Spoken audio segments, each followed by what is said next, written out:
मेरा नाम प्रकाश है। मैं अपने दोस्तों के साथ पार्टी करके घर के रास्ते पर जा रहा था। दोस्त अभी बार में ही मौजूद थे। मैं घर जा रहा था क्योंकि मेरे मम्मी पापा बार बार मुझे फ़ोन कर रहे थे। वो 25 फरवरी की रात थी। रात का 1:30 बज रहा था। मैं ज़्यादातर लेट नाइट ही घर में जाया करता था। सड़कें सुनसान पड़ी थी। रात का कोहरा सड़कों को लपेटे हुए था। सड़क के दोनों तरफ सन्नाटा छाया हुआ था। ऐसा लग रहा था जैसे वक्त धीरे धीरे चलते चलते थककर कहीं रुक गया है। मैं अपनी गाड़ी तेज रफ्तार से चला रहा था और गाड़ी के अंदर हीटर की गर्माई में बैठा हुआ था और धीमी आवाज में गाना लगा हुआ था। बिना किसी मंजिल के इसी तरह मैं चल रहा था, बस दिमाग के एक शोर से भागने के लिए। तभी अचानक कोहरे की धुंध में गाड़ी की हेडलाइट की रोशनी में दूर खड़े हुए मुझे किसी का साया नजर आया और मेरी नज़र भी उस पर जा रुकी। एक लड़की जिसकी उम्र लगभग 20 साल होगी। उसने गुलाबी कलर का सूट पहना हुआ था, दुपट्टे से अपने आप को अच्छी तरह से ढका हुआ था।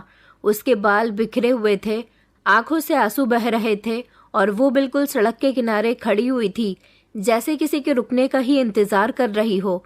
उस लड़की को देखकर मेरे अंदर इंटरेस्ट जागने लगा। फिर शायद कोई और जज्बा था जिसका नाम मैं नहीं जानता था। मैंने कार की स्पीड हल्की की और शीशा नीचे किया।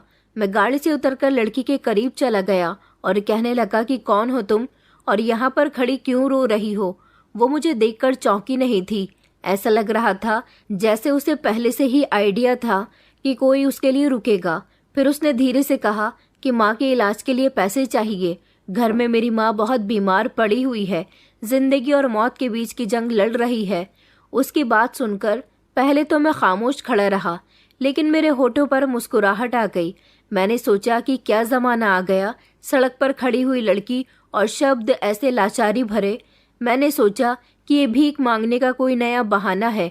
कोई इस जवान लड़की को भीख मांगने नहीं दे रहा होगा, इसलिए इसने अपनी माँ के इलाज का ही बहाना बना दिया। माँ, इलाज और आंसू सब मिलाकर एक इमोशनल चाल। और इस समय जैसे मेरे अंदर का ईगो भड़क उठा था, मेरा घमंड जाग उठा। मैंने मुस्कुराकर उस लड़की को जवाब दिया, अगर ये बात सच है, सच में तुम्हारी माँ बीमार है और तुम्हें उसके इलाज के लिए पैसों की ज़रूरत है, तो मुझे डांस करके दिखाओ। ये शब्द कहते समय मैं खुद को बहुत चालाक समझ रहा था।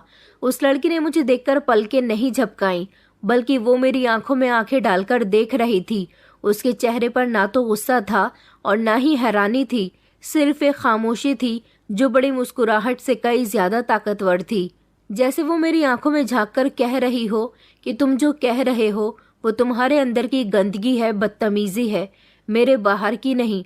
कुछ समय के बाद उसने अपनी पलकें झपकाई और बस इतना कहने लगी कि चलिए, मैं आपके साथ चलने के लिए तैयार हूँ, मुझे कहाँ डांस करना है। उसकी बात सुनकर मैं हैरान रह गया। उसके शब्द जैसे मेरे मुंह पर तमाचा थे। बिना चीखे बिना चिल्लाए उसने मेरे घमंड को गिरा दिया था। मैंने गाड़ी का दरवाज़ा खोला तो वो चुपचाप पीछे की सीट पर बैठ गई। गाड़ी दोबारा से चलने लगी। मैंने रियर व्यू मिरर में उसके चेहरे की तरफ देखा, जहां उसकी आंखों में मुझे अभी भी आंसू नजर आ रहे थे, लेकिन कोई रिक्वेस्ट नहीं थी, कोई रहम की भीख नहीं थी, सिर्फ खामोशी छाई हुई थी। मैंने उससे बात करने की कोशिश की। उससे पूछा कि तुम्हारा नाम क्या है, तो उसने कहा कि जी मेरा नाम संध्या है। मैंने कहा कि अच्छा, कहाँ रहती हो तुम? उसने कहा वहाँ जहाँ मेरी बीमार माँ पड़ी हुई है। मैं उसे अभी और कुछ पूछना चाहता था, लेकिन मेरे लिए उससे कुछ भी पूछना एक तरह की बेईमानी लग रहा था। मैंने गाड़ी उसी बार के आगे रोक दी जहाँ से अभी मैं पार्टी करके घर जा रहा था।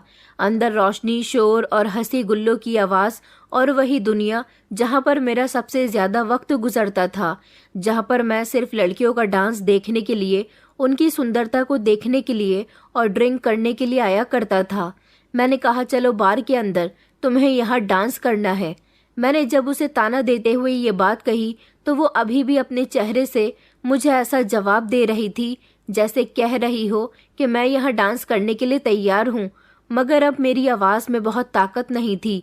वो गाड़ी से उतरी, सर्दी से कांप रही थी, मगर उसके कदम मजबूत थे। अंदर दाखिल होते हुए उसकी नज़रें मुझ पर जम गईं।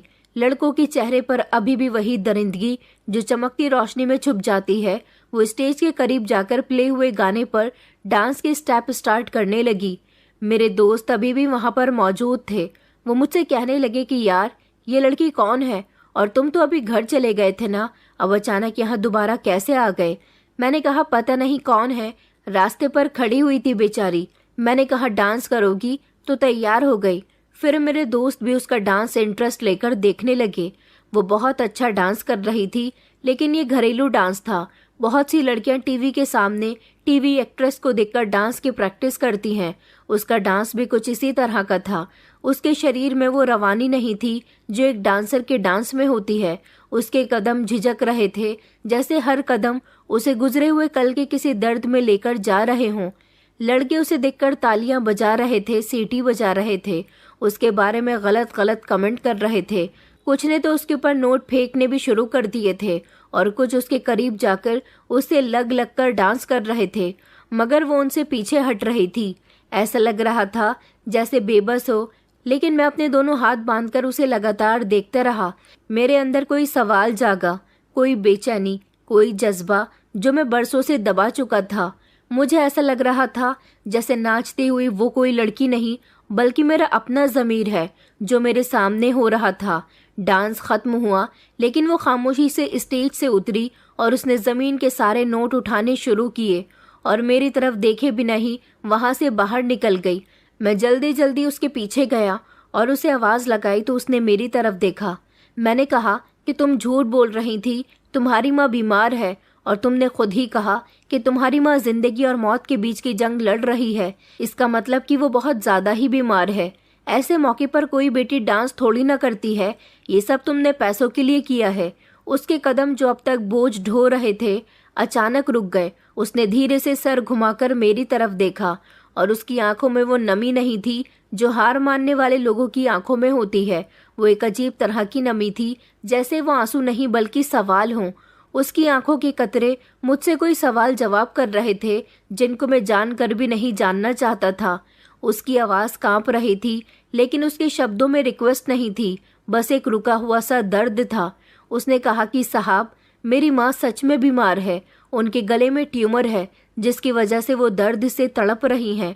आपको यकीन नहीं आता तो आप मेरे घर चलकर देख सकते हो। उसकी बात सुनकर जैसे मेरे अंदर कुछ थम सा गया था, जैसे दिल की धड़कन एक जगह पर रुक गई हो। लेकिन उसकी एक्टिंग बड़ी मस्त थी। उसकी बातों से मुझे ऐसा लग रहा था जैसे मेरे मुंह से हंसी निकलने वाली है, मगर मैंने खुद को कंट्रोल किया। पहली बार मैंने महसूस किया कि मैं कुछ ऐसा देख रहा हूँ जिसको मैं समझ नहीं पा रहा। वो कोई मामूली लड़की नहीं थी। उसका सच, उसकी खामोशी, उसकी थकान, सब कुछ मिलाकर मेरी हंसी को मार रहे थे। मैंने खुद को संभालने की कोशिश की, होठों पर एक झूठी हंसी लाने की कोशिश की और कहा कि अगर तुम्हारी बात सच है, सच में तुम्हारी माँ बीमार है, तो मैं तुम्हें 20 लाख रुपए इनाम दूंगा। वो मेरी बात सुनकर मेरी आंखों में आंखें डालकर कुछ देर तक देखती रही, फिर बिना कुछ कहे मुड़ गई और बाहर की तरफ जाने लगी और मैं भी उसके पीछे पीछे चल दिया। इसी तरह मजाक में मुझे लगा जैसे मैं कोई मूवी देख रहा हूँ या किसी खेल में शामिल हूँ जिसमें आखिर में सब हंस पड़ते हैं, मगर दिल का एक कोना कह रहा था कि अगर ये कोई कहानी है जिसकी शुरुआत हो चुकी है मगर अंजाम अभी मेरी समझ में नहीं था। गाड़ी की तरफ जाते हुए मैंने देखा कि उसके कदम और भी ज्यादा बोझल हो रहे थे, जैसे वो खुद से लड़ रही हो कि ये बात सच है। मैं गाड़ी में बैठ गया और मैंने गाड़ी उसके सामने लाकर रोक दी। दरवाज़ा खोला तो वो भी खामोशी से बैठ गई। गाड़ी चल रही थी और हम दोनों खामोश थे। हीटर की गर्मी धीमी हो चुकी थी और हम दोनों के बीच एक ऐसी खामोशी छाई हुई थी जो न अजनबी की थी और न जान पहचान की, बस एक सच की मौजूदगी। मैं उसे देखना चाहता था, उसकी आंखों से कुछ जानना चाहता था, मगर वो खिड़की के बाहर झांक रही थी, जैसे शहर के उजाले में किसी पुरानी याद को तलाश कर रही हो। जैसे उसे पता था कि मैं मजाक में उसके साथ आया हूँ, मगर वो शायद सीरियस हो चुकी थी या पहले से ही सीरियस थी। मेरी सांसें बोझल होने लगी और दिल में एक अजनबी सी घबराहट पैदा हो गई। शायद इसलिए मैं पहली बार किसी ऐसी हकीकत की तरफ जा रहा था जिसे मैंने हमेशा पैसों के पीछे छोड़ दिया था। शहर की रोशनियां पीछे रहने लगी, सड़क तंग होने लगी। जिस जगह पर हम जा रहे थे वहाँ बहुत सारे गड्ढे थे, बिजली के तार लटके हुए थे। बहुत पुराना सा मोहल्ला लग रहा था। घरों की हालत भी टूटी फूटी हो रही थी। फिर गाड़ी कच्ची सड़क पर हिचकोले खाने लगी। मैंने संध्या की तरफ देखा। उसके चेहरे पर कोई डर या खौफ नजर नहीं आ रहा था और ना ही घबराहट, जैसे वो सालों से इसी रास्ते पर चल रही हो। फिर हम एक छोटे से और कच्चे मकान के सामने जाकर रुके। मैंने गाड़ी बंद की। संध्या ने दरवाज़ा खोला और वो खुद ब खुद गाड़ी से उतर गई। घर का दरवाज़ा भी बहुत पुराना सा था। मैं भी उसके पीछे पीछे घर के अंदर दाखिल हुआ। घर के अंदर दाखिल होते ही किसी के कर्राहने की आवाज़ आने लगी, जैसे कोई बुरी तरह से दर्द से तड़प रहा है। इस बंद घर में गरीबी साफ नजर आ रही थी। टूटा फूटा फर्नीचर था, जैसे बहुत पुराना हो। बाहर आंगन में लगभग एक 12 साल का लड़का और एक 16 साल की लड़की बैठी हुई थी, जिनकी आंखों में ढेर सारे आंसू थे। संध्या को देखकर वो दोनों खड़े हो गए और कहने लगे कि दीदी, तुम कहाँ चली गई थी? कब से हम तुम्हारा इंतजार कर रहे हैं। माँ कब से दर्द से तड़प रही है। माँ को जल्दी अस्पताल लेकर चलो दीदी, वरना वो हमें छोड़कर चली जाएंगी। माँ बहुत रो रही है और कह रही है कि संध्या कहाँ चली गई, कितना समय लगा रही है आने में। शायद वो दोनों संध्या के भाई बहन थे। उसने उन दोनों को तसल्ली दी और कहने लगी, मैं पैसे ले आई हूँ, बस अब माँ को अस्पताल लेकर जाऊंगी। वो सामने ही मौजूद एक छोटे से दरवाजे के अंदर चली गई। ये एक कमरा था। मैं भी संध्या के पीछे पीछे जब इस कमरे में गया तो एक पुरानी सी चारपाई पर एक कमजोर वजूद पड़ा हुआ था। खुश्क होंठ, कमजोर सा शरीर, आंखों में गड्ढे, जिसे देखकर मेरी आंखों में आंसू आ गए। संध्या ने मुझे जो कुछ भी बताया था वो सब सच था। संध्या की माँ दर्द से बुरी तरह से तड़प रही थी, लेकिन अब खामोश हो गई थी। उनकी आंखें बंद थीं। संध्या डर गई और रोते हुए कहने लगी कि माँ, मैं आ गई हूँ, चलो मैं तुम्हें अस्पताल लेकर चलती हूँ। अब उसकी माँ की ऐसी हालत हो गई थी कि उनकी ठीक से आवाज़ भी नहीं निकल रही थी। संध्या ने उनको सहारा दिया। संध्या की नज़र जैसे ही मुझ पर पड़ी तो कहने लगी कि साहब जी, आपकी बड़ी मेहरबानी होगी। रात के इस समय मुझे कोई रिक्शा भी नहीं मिलेगा। मेरा एक आखिरी काम और कर दो, अपनी गाड़ी में बिठाकर मेरी माँ को अस्पताल ले चलो। मैंने संध्या से कुछ नहीं कहा और उसकी माँ को सहारा देते हुए अपनी गाड़ी की पीछे वाली सीट पर बिठाया, जहाँ संध्या भी अपनी माँ के पास बैठ गई थी। और फिर मैं गाड़ी चलाने लगा। न जाने क्यों खुद ही मेरे होठ खामोश हो गए थे। दिल में एक अजीब सी बेचैनी थी। ऐसा लगता था जैसे इस बार मेरा अंदाज़ा गलत साबित हुआ। मैंने गाड़ी की रफ्तार तेज़ कर ली, क्योंकि संध्या की माँ बेहोश हो चुकी थी और उनका शरीर कोई हरकत नहीं कर रहा था। कुछ देर का रास्ता तय करने के बाद हम लोग अस्पताल के बाहर खड़े थे। मैंने और संध्या ने सहारा देते हुए उसकी माँ को स्ट्रेचर तक लिटाया। उसके बाद उसकी माँ को वार्ड बॉय इमरजेंसी वार्ड में ले गए। डॉक्टर ने उनका चेकअप करना शुरू कर दिया था। संध्या हाथ बांधकर एक दीवार को टेक लगाकर खड़ी हो गई थी। उसके चेहरे से ऐसा लग रहा था जैसे अब उसकी सारी उम्मीदें खत्म हो चुकी हैं। फिर कुछ देर गुजरने के बाद डॉक्टर ने एक ऐसी खबर सुनाई जिसे सुनकर मेरी आंखों में आंसू आ गए थे। मुझे विश्वास नहीं हो रहा था कि संध्या की माँ इस दुनिया को छोड़कर जा चुकी है। डॉक्टर ने कहा कि आई एम सॉरी, आप लोगों ने इन्हें यहाँ लाने में देर कर दी। ये खबर सुनकर संध्या फूट फूट कर रोने लगी थी। उसने कहा कि ऐसा नहीं हो सकता, मेरी माँ मुझे छोड़कर नहीं जा सकती। मैं उसे तसल्ली देना चाहता था, लेकिन फिर सोचा कि शायद मैं उसे तसल्ली देने की भी काबिल नहीं हूँ। लेकिन फिर भी मैंने उसके सामने जाकर शर्मिंदगी जाहिर की। मैंने कहा, अगर तुम्हारी माँ की इतनी ही तबीयत खराब थी तो तुमने वक्त पर उनका इलाज क्यों नहीं करवाया, क्यों इतनी देर कर दी? उसने आंसुओं से भरी हुई आंखों से मेरी तरफ देखा और कहने लगी, कल रात जब माँ की तबीयत बिगड़ी तो छोटे भाई बहन बहुत परेशान हो गए थे। दर्द के साथ साथ उनको बुखार भी हो रहा था। वो बुखार में जल रही थी, लेकिन मेरे पास दवाई खरीदने के पैसे नहीं थे। मैं करीब के मेडिकल स्टोर पर गई और उनसे कहने लगी कि भैया, मुझे मेरी माँ के लिए दवाई दे दो, मैं कल तक पैसों का बंदोबस्त करके तुमको पैसे दे दूंगी। मगर उसने मुझ पर ऐसी नज़र डाली जैसे कीमत कुछ और मांग रहा हो। मैं वहाँ से भाग गई। रात भर मेरी माँ का शरीर बुखार से जलता रहा और दर्द से तड़पता रहा। मेरी बहन ने उन्हें पानी पिलाया, मगर कोई फ़ायदा नहीं हुआ। सुबह उनकी तबीयत और ज़्यादा बिगड़ने लगी।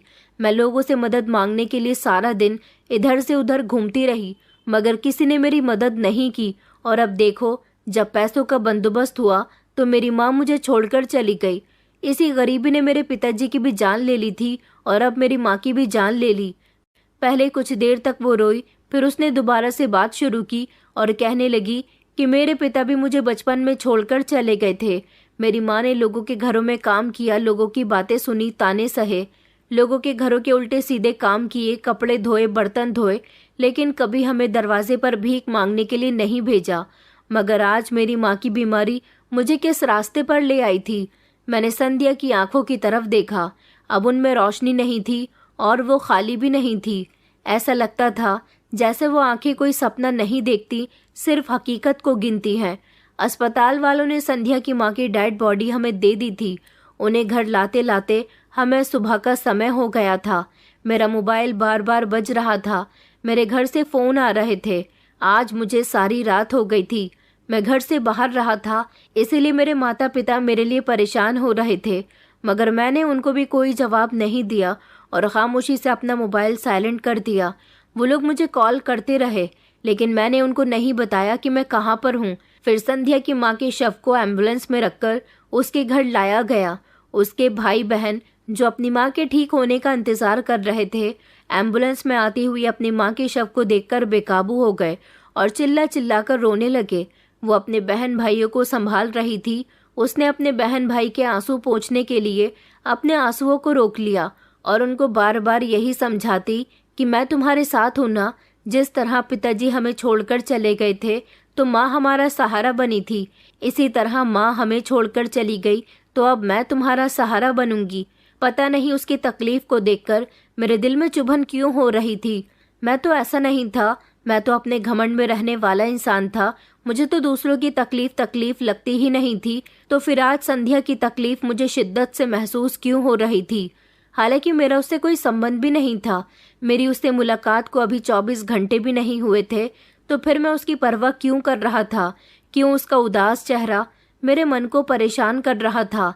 संध्या की माँ का अंतिम संस्कार भी मैंने करवाया। मैं उसकी माँ के दाह संस्कार से पहले वहां से जा रहा था, जब संध्या ने मुझे आवाज लगाकर कहा कि साहब जी, आपने मेरी बहुत मदद की है, अब एक आखिरी मदद और कर दो, मेरी माँ के शव को कंधा भी दे दो। फिर मैंने उसके बहन भाई के साथ मिलकर उसकी माँ को कंधा भी दिया। सच में गरीब लोगों का कोई नहीं होता, ये बात आज मुझे पता चल गई थी। मैंने सारी जिंदगी झूठ, चालाकी, कारोबार और फायदे में गुजार दी थी। लोगों को खरीदने और बेचने का हुनर सीखा था, मगर आज पहली बार किसी इंसान की सच्चाई के सामने मैं बेबस खड़ा हुआ था। मेरे हाथ पैर कांप रहे थे। मेरे जैसे मर्द हमेशा बड़े बोल बोलते हैं, मगर जब दिल पर चोट लगती है तो शब्द दगा दे जाते हैं। उसकी माँ की चिता जल जाने के बाद काफी देर तक संध्या और उसके भाई बहन शमशान घाट में बैठकर रोते रहे। मैंने देखा था कि वो अपने भाई बहन का सर सहला रही थी। उसके भाई बहन की आंखों में वो खामोशी थी जो चीखों से भी ज्यादा दर्दनाक होती है। मैंने चुपचाप अपनी जेब से चेकबुक निकाली, पेन निकाला और कुछ लिखने लगा। मेरे हाथ कांप गए। मैंने 20 लाख रुपए का चेक बनाया, जो मैंने संध्या को ताना देते हुए कहा था। अब वो मेरे लिए हकीकत बन रहा था। चेक भरकर मैंने धीरे से संध्या की तरफ बढ़ाया। वो मेरी तरफ नहीं देख रही थी, अपने भाई बहन के साथ लगी हुई थी। मैंने चेक उसके सामने रखा, तब उसने धीरे से चेक को देखा, फिर मेरी आंखों में आंखें डालकर कहा, ये मेरी माँ की मौत की कीमत है या फिर मेरी इज्जत की। उसके सवाल ने जैसे मेरे शरीर को सुन कर दिया हो। मैंने कुछ कहना चाहा, मगर शब्दों ने मेरा साथ न दिया। शायद इसी को शर्मिंदगी कहते हैं, जो शब्दों को झुलसा देती है। मेरी नज़र झुक गई। मैं अब वो लड़का नहीं रहा था जो शहर के सबसे बड़े बिजनेसमैन का बेटा कहलाया जाता था। मैं अब एक मुजरिम था, उस समय का मुजरिम जब मैंने इस लड़की को सबके सामने तमाशा समझा। संध्या ने चेक उठाया और उसे वापस जमीन पर रख दिया। उसके भाई और बहन भी ये सब देख रहे थे। इसका साफ मतलब ये था कि उसने चेक लेने से इनकार कर दिया था। मैं जिंदगी में पहली बार इतना शर्मिंदा हुआ था। मेरे सामने एक लड़की थी जो भूख और गरीबी में पली बड़ी थी, और ऐसे हालात से लड़कर भी वो झुकी नहीं, डांस करने के लिए तैयार हो गई, मगर अपनी शर्तों पर। उसके शरीर में एक ऐसा घमंड था जो मेरी सारी दौलत से कीमती था। मैंने बचपन से सीखा था कि इज्जत दौलत से आती है। आज मुझे पता चला था कि इज्जत उस समय जन्म लेती है जब इंसान अपने बेबसी में भी झुकता नहीं है, खुद को बेचता नहीं है। संध्या ने कुछ देर बाद खामोशी से अपने भाई बहन को लिया और अपने घर के लिए रवाना हो गई। मैं खामोशी से अपनी जगह पर खड़ा उसको देखता रह गया था। वो अब अकेली पड़ चुकी थी, लेकिन अभी भी किसी से मदद नहीं मांग रही थी, न मुझसे न दुनिया से। वो खुद ही सब कुछ करना चाह रही थी। फिर मैं अपने घर को वापस आ गया। आज मेरी हालत उजड़ी हुई थी। मैं जो कभी खिलखिलाता हुआ घर के अंदर दाखिल होता था, सारे नौकरों को अपने कामों में लगा दिया करता था, आज मेरा दिमाग और मेरा शरीर खामोश था। मेरे पेरेंट्स मेरे लिए परेशान हो रहे थे। उन्होंने मुझसे ढेर सारे सवाल जवाब करने शुरू कर दिए कि सारी रात कहाँ थे, घर क्यों नहीं आए थे, तुम्हारी हालत इतनी ख़राब क्यों हो रही है, फ़ोन क्यों नहीं उठाया, वगैरह वगैरह। और मैं खामोश था। मेरे पास उनको जवाब देने के लिए हिम्मत नहीं थी। मैंने कहा कि मैं अपने कमरे में जा रहा हूँ, मुझसे प्लीज़ कोई भी सवाल मत कीजिए, मैं बिल्कुल ठीक हूँ। मैं सीधा अपने कमरे में आ गया था। मैंने अपनी शर्ट उतार कर बेड पर फेंकी, घड़ी और मोबाइल भी बेड पर डाल दिया, खिड़की दरवाजे सब बंद कर दिए और खिड़कियों पर पर्दे भी डाल दिए।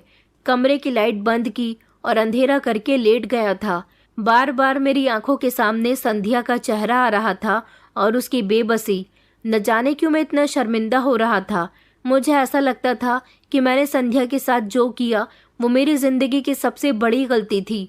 मुझे ऐसा लगता था जैसे ये सफ़र अभी ख़त्म नहीं हुआ। मैंने खुद से सवाल किया, मैं क्या था, एक अमीर इंसान या फिर एक खाली खोल जो सालों से सिर्फ जी रहा था। क्यों मुझे दूसरों की तकलीफ से तकलीफ नहीं हुई। आज जब संध्या की तकलीफ मैंने देखी तो क्यों मुझे इतना अफसोस हो रहा था। मैं चाहता था कि वापस आने से पहले मैं संध्या से कोई वादा करूं, उसे सहारा दूं, मगर मेरे अंदर कोई हिम्मत बाकी नहीं रही थी। मैं चाहता था कि वो मुझे समझे। फिर मैं यही सब कुछ सोचते सोचते सो गया था। मुझे नहीं पता कि मेरी आँख कब लगी। एक सुकून भरी नींद मुझे आई थी। रात के समय जब मैं उठा तो मेरे कमरे में पूरी तरह से अंधेरा था, जो मैंने ही किया था।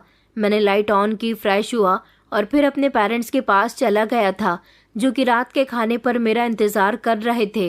वो मुझे देखकर कहने लगे कि आखिर तुम्हें हो क्या गया है, आज तुम बहुत बदले बदले से लग रहे हो, तुम कहाँ चले गए थे।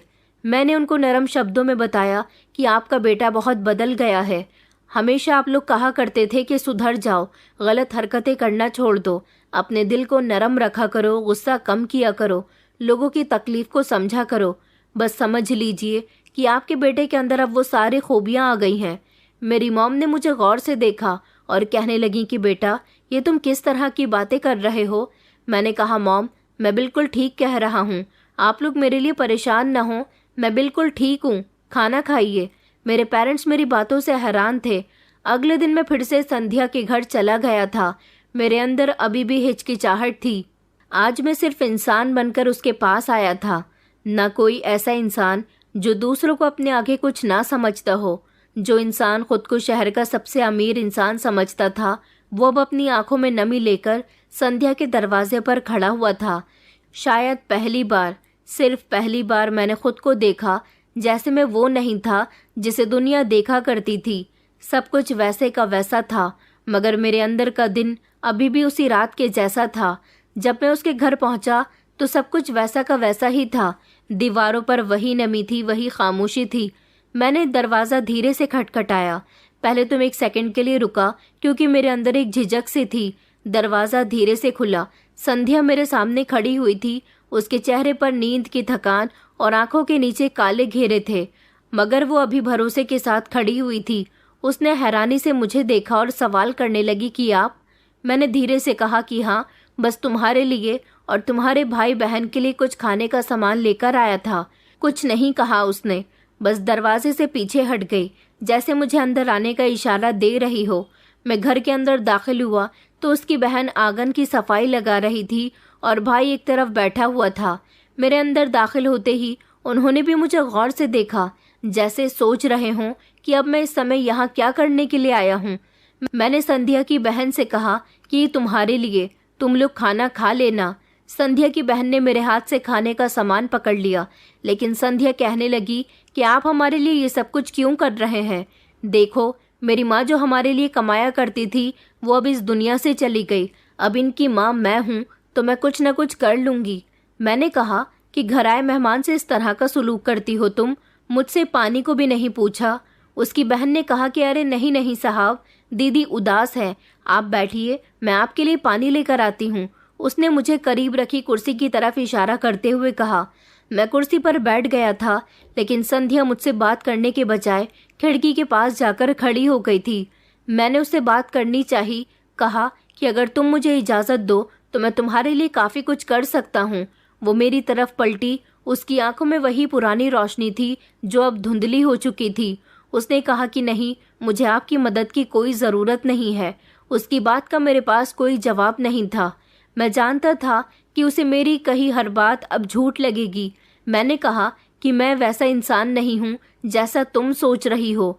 उसने कहा, अच्छा तो फिर आप मेरी क्या मदद करना चाहते हैं? किस तरह मदद करना चाहते हैं? क्या मुझे बार में ले जाकर डांस करवाएंगे, या मुझे अपने दोस्तों के आगे पेश करेंगे, या फिर मुझे अपने घर ले जाकर अपने बिस्तर की रौनक बनाएंगे? आप जैसे अमीर लोग हम जैसे गरीब लोगों की कमजोरी का इसी तरह से फ़ायदा उठाते हैं। मैं ये सब आपको नहीं कह रही हूँ क्योंकि आपने तो मेरी मदद की, मगर ना जाने क्यों मैं आप पर भरोसा नहीं कर सकती। माफ़ कीजिएगा, मुझे आपकी कोई मदद नहीं चाहिए। मेरी माँ ने जिस तरह कठिनाइयों से लड़कर अपना और हम सब का गुजारा किया था, इस तरह से मैं भी कठिनाइयों से लड़ूंगी और अपने भाई बहन को एक अच्छा फ्यूचर दूंगी। मैंने हाँ में सर हिला दिया। इतने में ही संध्या की बहन राखी मेरे लिए पानी लेकर आ गई थी। मैंने पानी पिया और कहा कि जिंदगी के किसी भी मोड़ पर अगर तुम्हें मेरी मदद की ज़रूरत हो तो मुझे याद ज़रूर करना, और हाँ, मैं तुमसे मिलने हर रोज़ तुम्हारे घर आता रहूँगा। मुझसे ये हक मत छीनना। अभी मैं उसके जवाब का इंतज़ार कर ही रहा था। उसने मुझे और मैंने उसे गौर से देखा। हम दोनों के बीच जो खामोशी थी वो सबसे बुलंद आवाज़ थी। इसमें गुजरे हुए समय की परेशानी मौजूद, समय की थकान और आने वाले समय का अंदेशा छुपा हुआ था, मगर एक नया रिश्ता भी जन्म ले रहा था, सच से भरा हुआ। मैं संध्या के भाई के पास जाकर बैठ गया, उससे उसका नाम पूछा और पहली बार मुस्कुराकर मैंने किसी गरीब से बात की थी। माफ़ कीजिएगा, मैं उनको गरीब बता रहा हूँ, जबकि मैं खुद गरीब था, क्योंकि मेरी सोच भी छोटी थी और जिसकी सोच अच्छी नहीं होती उसे अमीर कहलाने का हक नहीं है। इंसान जेब से ज़्यादा किरदार का अच्छा होना चाहिए। जब मैं जाने लगा तो संध्या दरवाजे पर आई। उसने कुछ नहीं कहा, बस एक नज़र मुझ पर डाली, न रुकी न मुझे विदा किया, बस एक खामोश इजाज़त दी और मैं पहली बार किसी के दिल से दिया गया वो इशारा लेकर वापस पलटा, जिसे कोई झुटला नहीं सकता था। मेरी दुनिया अब भी वही थी, शीशे से बनी इमारत, डैड का बिजनेस, दोस्तों के साथ हंसी मजाक करना, लेकिन अब मेरी आंखें इन सब में कमी देखने लगी थी। मुझे पहली बार एहसास हुआ था कि असली रोशनी वहाँ है जहाँ अंधेरा जन्म लेता है, और जो दिल अंधेरे में किसी और के लिए धड़कता है। पता नहीं क्यों मुझे संध्या बहुत शिद्दत से याद आती थी। मैं मन ही मन संध्या को पसंद करने लगा था। उसे देखने के लिए बार बार मेरी आंखें बेकरार रहती थी। मैं उसके भाई बहन से बातचीत करने के बहाने उसके घर चला जाता था, उनके लिए खाने पीने का सामान ले जाता था। जब भी मैं अकेला होता और अपनी आंखें बंद करता तो मेरी आंखों के सामने फौरन संध्या का मासूम चेहरा आ जाता था। वक्त जैसे जैसे गुजर रहा था मुझे ऐसा लगता था कि जो वक्त गुजर चुका है वो मेरे लिए सबक बन गया, जो आने वाला इम्तिहान है। मैं अकेले में बार बार पेपर पर पेन से संध्या का नाम लिखता रहता था। पता नहीं क्यों ये नाम, ये वजूद मुझे इतना पसंद आने लगा था। इस बार ऑफिस में ज़्यादा काम आने की वजह से मुझे संध्या के घर जाने में पूरा एक हफ्ता लग गया था, लेकिन जब एक हफ्ते के बाद मैं वहाँ गया तो मैंने देखा कि संध्या के घर कुछ बच्चे जा रहे थे और ये सारे ही बच्चे लड़कियाँ थीं। मैं जैसे ही घर के अंदर दाखिल हुआ तो मैंने देखा कि उसकी बहन घर का काम कर रही थी, भाई पढ़ाई कर रहा था और संध्या लड़कियों को सिलाई मशीन से सिलाई सिखा रही थी। सारी ही लड़कियां अपने अपने आगे सिलाई मशीन लेकर बैठी हुई थी। उसका ये हुनर देखकर मैं समझ गया था कि उसने अपने आप को कामयाब बनाने की शुरुआत कर ली है। मैं उससे माफ़ी मांगना चाहता था, लेकिन मैं जानता था कि मैं कुछ भी कर लूँ, उस रात के ताने मेरी गलती को नहीं मिटा सकते। मैं हर रोज़ उसके घर के दरवाजे पर आता, उसे लड़कियों को सिलाई सिखाते हुए देखता था तो मुझे बहुत अच्छा लगता था। बस उसकी मुस्कुराहट, उसके रिएक्शन, उसकी अदाएं मुझे बहुत अच्छी लगने लगी थी। उसकी बहन ये नोटिस करती थी कि मैं दरवाजे से खड़े होकर उसे देखकर चला जाता हूँ, जबकि संध्या लड़कियों के साथ इतने बिजी होती थी कि मुझे देख ही नहीं पाती थी। मैं अपने घर में भी उसके ख्याल पर मुस्कुरा जाता था। मेरा नर्म बर्ताव, मेरे दिल में शब्द और मेरी मुस्कुराहट, मेरे पेरेंट्स भी हैरान थे कि आखिर मुझे क्या हो गया है, मुझे क्या हुआ था, ये तो मैं खुद भी समझ नहीं पा रहा था। शायद ये मेरी संध्या से होने वाली पहली मोहब्बत थी जो सिर्फ मेरी तरफ से थी। वक्त गुजरने के साथ साथ मुझे ये एहसास हो गया था कि मैं संध्या से सच्ची वाली मोहब्बत करने लगा हूँ। मगर मेरी तरफ से मोहब्बत होने का क्या मतलब था? वो तो मुझे पसंद ही नहीं करती, तो मोहब्बत करना तो दूर की बात है।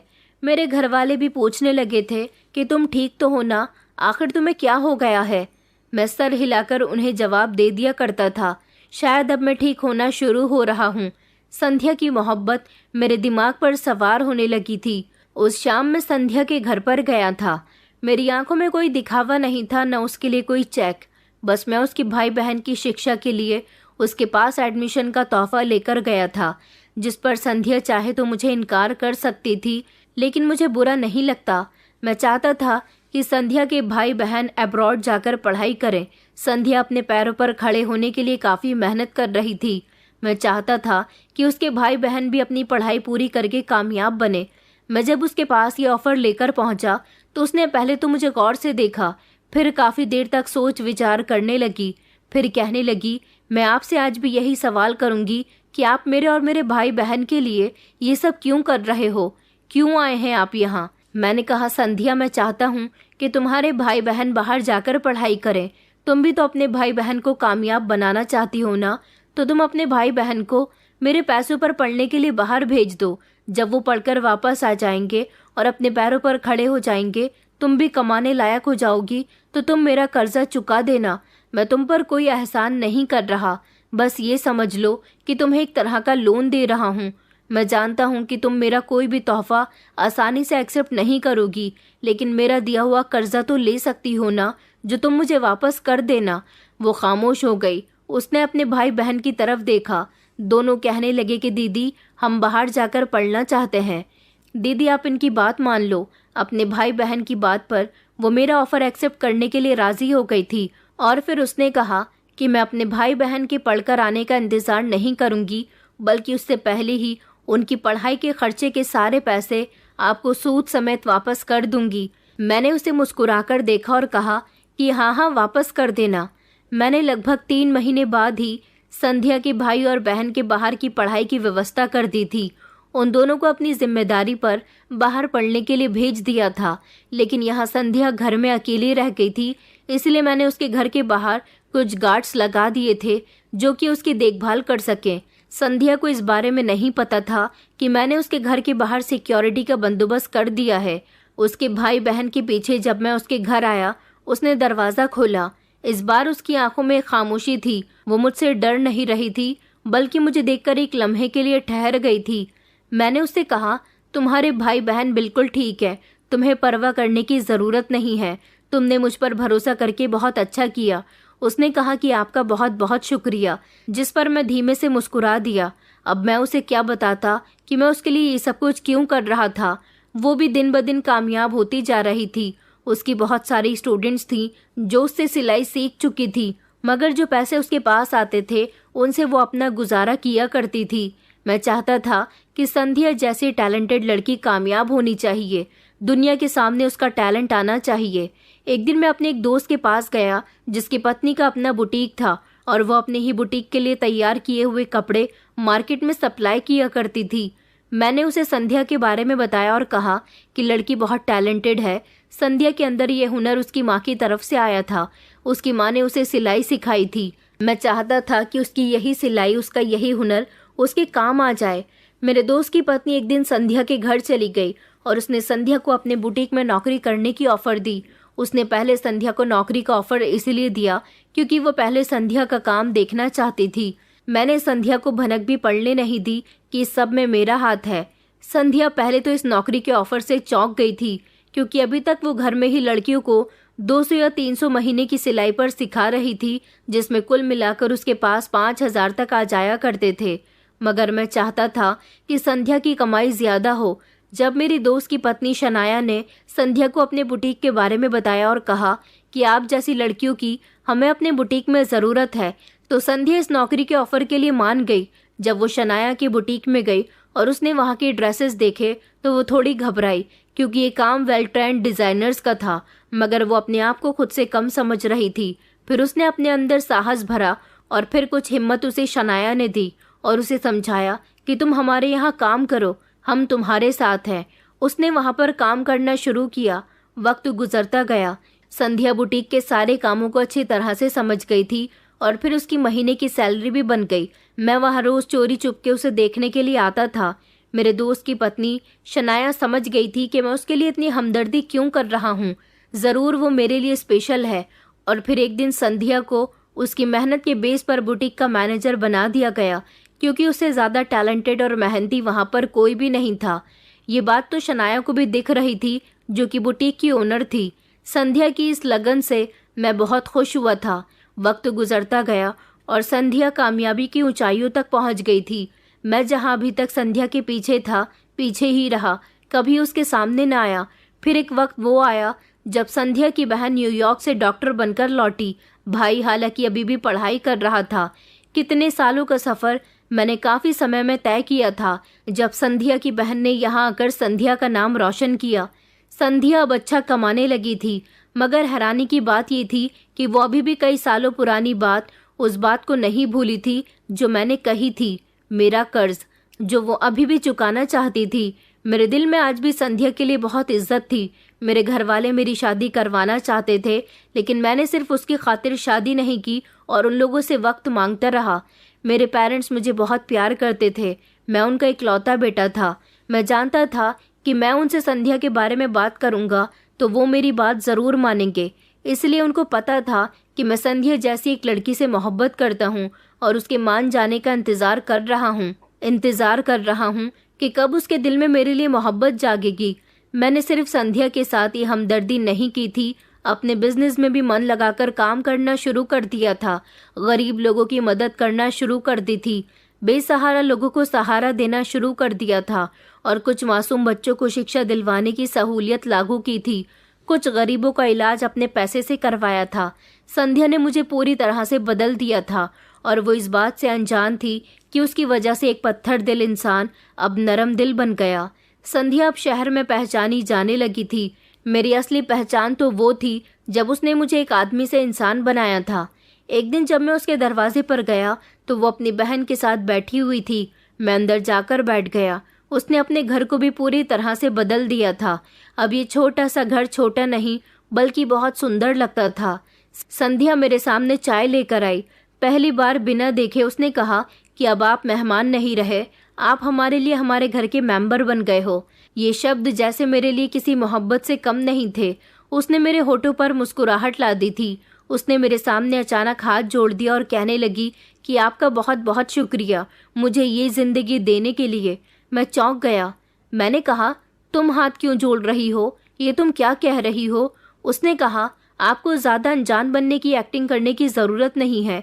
मैं सब जानती हूँ कि आपने मेरे और मेरे भाई बहन के लिए क्या कुछ नहीं किया। देखिए, ऐसा कोई किसी के लिए नहीं करता। मैं जान सकती हूँ कि आपने मेरे लिए इतना सब कुछ क्यों किया। मैंने फिर से घबराते हुए कहा कि ये तुम क्या कह रही हो, मुझे कुछ समझ में नहीं आ रहा। मैंने भला तुम्हारे लिए क्या किया है? मैंने तो कुछ भी नहीं किया। तो उसने कहा कि बुटीक में नौकरी आपने ही मुझे दिलवाई थी। मैं जानती हूँ, आप वहाँ रोज़ मुझे देखने के लिए चुपके चुपके आया करते थे। मैंने वहाँ की सीसीटीवी फुटेज में आपको देख लिया था और ये बात चेक कर ली थी कि आप हर दिन मुझे देखने के लिए आते थे। अगर मुझे देखने नहीं आते थे तो फिर किस लिए आते थे? यही बात जब मैंने शनाया मैडम से पूछी तो उन्होंने मुझे बताया कि आपने ही मेरी नौकरी इस बुटीक में लगवाई थी। मैं चाहती तो आपसे उसी समय बात करती, मगर मैं आपके राज को राजी रखना चाहती थी। तभी मैंने कहा कि संध्या, भले ही मैंने तुम्हारी नौकरी वहाँ पर लगवाई थी, लेकिन तुम कामयाब खुद की वजह से हुई हो। तुम टैलेंटेड हो, इसलिए तुम कामयाब हुई। अगर तुम्हारे अंदर हुनर नहीं होता तो तुम अभी तक पीछे होती। मैं तो बस तुम्हारा हुनर दुनिया के सामने लेकर आया हूँ। वो मुस्कुराई और कहने लगी, मैं आपसे अब तक के अपने सारे सख्त बिहेवियर की माफ़ी मांगना चाहती हूँ। मैंने कहा कि तुम्हें माफ़ी मांगने की कोई ज़रूरत नहीं है, बल्कि माफ़ी तो मुझे तुमसे मांगनी चाहिए। मैं तुम्हारी वजह से ही बदला हूँ। तुमने ही मुझे पूरा बदल कर रख दिया संध्या, वरना मैं तो कुछ और था। मैंने अपनी सारी ज़िंदगी अपने माता पिता की बात ना मानकर, उनकी इज्जत ना करके गुजारी, लेकिन जब से मेरा तुमसे सामना हुआ था, तुमने मुझे ज़िंदगी की हकीकत दिखा दी। तुम्हारी वजह से मैं समझ गया कि इंसान कैसे कैसे पड़ाव से गुजरता है। मैंने अमीर घर में जन्म लिया, इसीलिए मुझे ज़िंदगी की परेशानियों का मतलब ही नहीं पता था। ज़िंदगी का असल मतलब तो मुझे तुम्हें देखकर पता चला। वो थोड़ा झिझकी, हालांकि मैं भी झिझक रहा था। उसके बाद मैं उसके घर से उठकर आ गया था। मेरे पेरेंट्स ने अब मुझे फाइनली बात करने का फैसला कर लिया था। उन्होंने कहा कि हम तुम्हारी शादी करना चाहते हैं। तुम हमारे इकलौते बेटे हो। हम जीते जी तुम्हारी खुशी देखना चाहते हैं और तुम हमें अपनी शादी की खुशी से तड़सा रहे हो। आज मेरी जितनी भी संध्या से बातचीत हुई थी, उसने मेरा दिल खुश कर दिया था। मेरे पेरेंट्स संध्या के घर जाने के लिए तैयार थे, इसलिए मैंने उनको संध्या के बारे में सब कुछ बता दिया और कहा कि आप लोग उसके घर मेरा रिश्ता लेकर जा सकते हैं। मेरे घर वाले खुशी खुशी उसके घर रिश्ता लेकर चले गए, मगर जब उन्होंने संध्या से मेरे बारे में बात की तो संध्या पूरी तरह से खामोश हो गई। वो समझ नहीं पा रही थी कि ये सब कुछ इतनी जल्दबाजी में क्यों और कैसे हो रहा है। मेरे घर से उसके लिए रिश्ता कैसे आ सकता है। मैं अपने पेरेंट्स से घर आने का बेसब्री से उनका इंतज़ार कर रहा था। मैं जानना चाहता था कि संध्या ने उनसे क्या कहा। मुझे 99% उम्मीद थी कि संध्या मुझसे शादी करने के लिए तैयार हो जाएगी, लेकिन जब मेरे माता पिता ने मुझे बताया कि उसने तो हमें कोई जवाब ही नहीं दिया। उसने कहा कि वो हमें सोचकर बताएगी। ये सुनकर मेरा दिल टूट गया था। जो खुशी मुझे हो रही थी, मेरे दिल की सारी खुशी खत्म हो गई थी। मेरा एक दिल कह रहा था कि क्या फ़ायदा हुआ संध्या के बारे में इतना सोचने का, और दूसरा दिल कह रहा था कि वो बहुत खुददार लड़की है। इतनी आसानी से दूसरों की मदद, दूसरों का एहसान नहीं लेती। खुद पर विश्वास करने वाली लड़की खुद अपने लिए रास्ता चुनती है। मैं उदास हो गया था और फिर उस दिन के बाद संध्या के घर से कोई जवाब नहीं आया। 2 दिन गुजर गए थे। अब मैंने उम्मीद उठाकर रख दी थी कि संध्या मुझसे शादी करेगी, लेकिन कुछ दिनों बाद संध्या मुझसे मिलने के लिए मेरे ऑफिस आई। उसे देखकर मैं हैरान रह गया था। उसने कहा कि मैं आपसे कुछ ज़रूरी बात करने के लिए आई हूँ। मैंने कहा, मैं तो कई दिनों से तुम्हारा इंतज़ार कर रहा था। उसने कहा कि दरअसल मैं आपसे शादी करने के लिए तैयार हूँ, लेकिन अपने भाई बहन की तरफ से मजबूर हूँ। मैं जानती हूँ कि मेरी उम्र काफ़ी ज़्यादा हो चुकी है, मेरे भाई बहन भी अब जवान हो चुके हैं, लेकिन मैं उनको बेसहारा और अकेला नहीं छोड़ सकती। उनकी जिम्मेदारी मुझ पर है। माँ के मरने के बाद मैंने खुद से वादा किया था कि मैं उन्हें कभी अकेला नहीं छोड़ूंगी। मैंने कहा, मैं तुम्हारी कमज़ोरी को अच्छी तरह से जानता हूँ, मगर तुम फिक्र मत करो। तुम्हारे भाई बहन अब मेरी जिम्मेदारी हैं और मैं अपनी जिम्मेदारी से कभी पीछे नहीं हटूंगा। क्या हम दोनों मिलकर उन दोनों को कामयाब नहीं बना सकते? क्या हम दोनों मिलकर उनकी जिम्मेदारी नहीं उठा सकते? जिस पर वो मुस्कुराई और कहने लगी कि आपका बहुत बहुत शुक्रिया। उसके बाद मेरी और संध्या की शादी धूमधाम के साथ हुई। उसके भाई बहन भी हमारी शादी में शामिल हुए। संध्या और मेरी मोहब्बत मिसाल बन गई थी एक दूसरे के लिए। मैं समझ गया था कि कभी कभी रिश्ते शब्दों के मोहताज नहीं होते, वो सिर्फ एक लम्हे, एक सच, एक कुर्बानी से बन जाते हैं, और हमने वो लम्हा जी लिया है। संध्या ने पहली बार मुझसे वादा किया था और कहा था कि मेरे माँ की मौत की कीमत अदा हो चुकी है। साहब, अब वक्त है कि हमें जिंदगी गुजारनी चाहिए। मैंने उससे कहा कि अब तुम मेरी पत्नी बन गई हो, साहब कहना बंद करो। अब वो मुझे प्रकाश जी कहकर बुलाती है। हम दोनों एक दूसरे के बंधन में बंध गए थे। हम दोनों के बीच फासले नहीं थे। हम दोनों वो रोशनी लेकर जीना चाहते थे जो हमने एक दूसरे के चिराग से बनाई थी। संध्या कोई मामूली लड़की नहीं थी, वो एक मर्द के दिल को जिंदा करने का हक भी रखती थी, और संध्या ने वो हक अदा कर दिया था। ये कहानी वो लम्हा थी जिसने मुझे बदल दिया। एक ऐसा लम्हा जो हादसा था लेकिन तोहफा बन गया।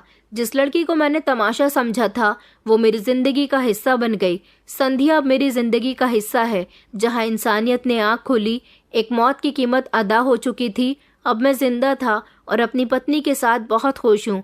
उसके भाई बहन की जिम्मेदारी भी हम दोनों मिलकर उठा रहे हैं। मेरी पत्नी एक आत्मनिर्भर नारी है। दोस्तों, उम्मीद करती हूँ आपको हमारी कहानी पसंद आई होगी। कहानी पसंद आई है तो वीडियो को लाइक करें, चैनल पर नए हैं तो चैनल को सब्सक्राइब करें, और हाँ, नोटिफिकेशन बेल को ज़रूर दबाएं ताकि अगली अपडेट सबसे पहले आपको मिले।